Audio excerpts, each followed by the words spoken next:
Hi everybody. We're talking today with Donna Pendergast, the Dean and Head of School of Education and Professional Studies from Griffith University. Hi Donna. Hi Nat. Donna's written a chapter in the book titled Health and Wellbeing in the Middle Grades, Research for Effective Middle Level Education. And your chapter, Donna, focuses on the development and delivery of a global MOOC, exploring the social and emotional well-being of young adolescents, which I think is really interesting. Can you begin by just, I suppose, introducing the other chapter author and explaining what a MOOC is for some of our listeners? I certainly can, Nat. So the other chapter author is Associate Professor Catherine Main.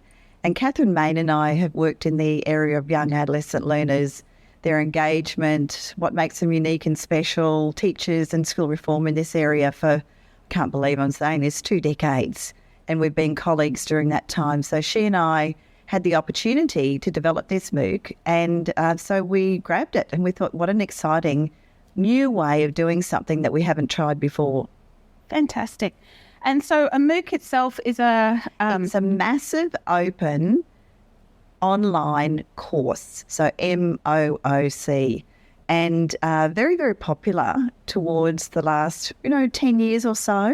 But what MOOCs are all about is about providing a lot of people with access to knowledge and information that's not necessarily synchronous, so it can be asynchronous typically, which means that you don't all have to be there at the same time.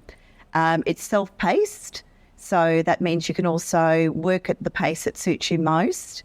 And typically it also doesn't discriminate on previous qualifications, so anybody can join the group and be part of it. And at the end, it might articulate into another program, or it might not. It might just be a thing in its own end. So it's an opportunity to engage, and there are no boundaries. Anyone can be part of a MOOC. Oh, fantastic.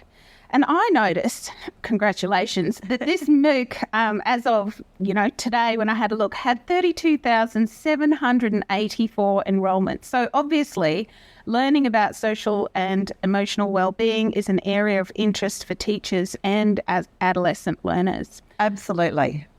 And look, I think that's why the MOOC has been pretty successful. And we know that as a MOOC, some of them get into the millions of numbers of enrolments.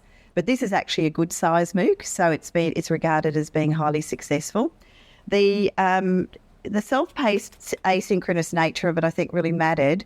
But this is how we established it, our rationale. So this might be the reason why people were engaged in it. We said it's a large and growing body of research shows that adolescents who score high on social and emotional wellbeing report improved grades, better relationships, less trouble at school, and a lesser likelihood of emotional problems. In this course, ultimately, you'll learn how to help adolescent learners develop the skills and mindsets that will allow them to thrive. You'll investigate the social, emotional, intellectual and physical development of young people, explore the uses of neuroscience in education, and help youths embrace lifelong learning. So, we promised to do that in a 2-week block with kind of 6 hours of intensive work, but quite a lot of additional, optional work as well. And so I think that was why it was successful, because we attracted people to something that's really important to them. Fantastic. I've got a question here about whether or not, where the participants in the MOOC have sort of come from, and if there are opportunities in the MOOC for networking with other teachers. Yes, it's a really interesting question, actually. So we had, here's an interesting fun fact, 26% were from the UK. Oh. So a quarter from there. We had 12% from India, and then 3% from Australia, US, Pakistan, and then also folks from the Philippines, Brazil, Nigeria, Indonesia, Colombia, Nepal, Russia, Saudi Arabia, Singapore, Chile, Mexico, and on it went. So you would say it really was a global, massive online open course. It really did achieve that goal. And we were stunned. So we had 32 countries, people from 32 countries. And the percentage of male to female, we had 61% were female, 38% male, and 2% non-binary. So that was really interesting for us, and then some undisclosed. And we also had, for a MOOC, you actually also have different levels of participation. So a lot of people will register for a MOOC, but then not actually go through and complete it all.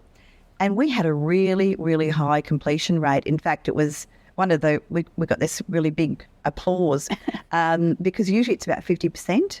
And ours was at 80.3%, which again is regarded as being quite phenomenal. Fabulous. So I think we just got the topic right. Fantastic.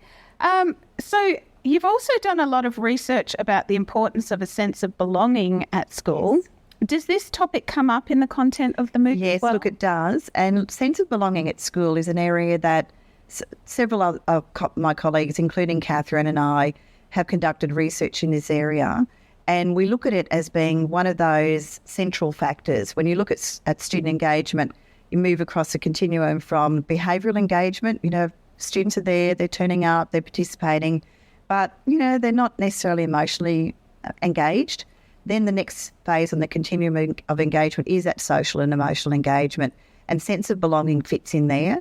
And then you move across to cognitive engagement, and that's where people have a volition for learning, they're eidentic, they're really cognitively engaged. And that students can have different levels of engagement in different subject areas with different teachers, but it fits very firmly in the middle, that sense of belonging at school. And we've found that to be one of the critical factors. If students feel like they're a part of it, they want to be there, and that there's a pull as well as a push for them to be part of that community, it makes such a difference to their participation, their engagement levels. If students are engaged, they're more likely to have higher learning outcomes and achieve their optimum. So it's always about providing optimal learning conditions for young people. Fantastic. Was there anything else you wanted to talk about before we finish up today? Look, what we found was that 98% of our participants said this met their expectations. So that was really nice, that people got what they thought they wanted to get. And here's a really fascinating piece of insight, that under 18s, 4% of our participants were actually aged under 18. So you might actually regard them as being in that young adolescent age group. And when we asked them, why did you participate? They said things like, I really wanted to understand myself better. And quite a few of our participants also, along with being teachers, we had a lot of health workers, so people working in fields with young people around healthcare as well as parents. So we attracted a very diverse group, which suggests to me that there is a lot of interest in this area and work to be done, and the opportunities are there. So I would encourage people who are working in this space to think of ways of making their materials accessible to others. Fantastic. And so to access the MOOC, where's the best place to go? It's absolutely the best idea is to just hop online and Google the name of the program. So that's Wellbeing for Young Adolescents. If you Google that and you look at open access, you'll find the two of those things coming together, and it has a whole series of when the next offerings appear. Fantastic. Thanks for talking to me today, Donna, and thank you so much for your research in the field of education. Thanks, Nat. Thrilled to be part of this. Bye-bye.